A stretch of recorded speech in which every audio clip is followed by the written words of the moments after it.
So I'm a private practice medical oncologist, and I've been in practice, 26 years in Delaware. And I opened a practice with an associate of mine from medical school from scratch, and we had one of our founding cinder blocks of the practice was to be able to provide patients clinical trials. And we were believers right from the beginning from our training that a properly conducted oncologic practice should have available to its patients the best standard of care, but also clinical trials that gave them the option to use new treatments. And frankly, I think we believed in the beginning, but we've seen as we've grown up as oncologists that by being a disciplined clinical trialist, I think we're better oncologists for that. Patients frequently would come in and they would use the guinea pig thing, and you know, you're a doctor, if you don't know the right answer, you're going to use an experiment, you must not be the best oncologist around. That's all changed now, and that part of that's been training our surgeons and primary care physicians.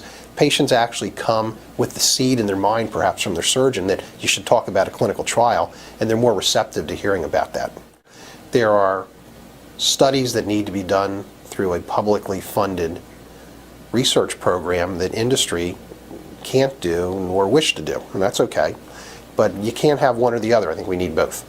Cancer control studies, prevention trials, quality of life trials. That's not going to be the goal of a pharma company necessarily, and yet those are very important. Those trials may not lead to cures, but they lead to less morbidity in patients and families. So, those trials have to be done as well as the latest, newest drug out. So, I mean, the NCI has a bigger spectrum of studies it does and should do, and pharma has a lower, vision of what it has to accomplish to get a drug to market. As we do this molecular profiling, everything's going to become a less common cancer. I mean, you're not going to have lung cancer, you're going to have 20 lung cancers. And so, I mean, that's something we're going to have to deal with, is all cancers may become less common because they turn from one cancer into 30 cancers. And that's going to be a challenge for these clinical trials. Once you profile these, however, you may be able to do a trial more quickly with smaller number of patients too.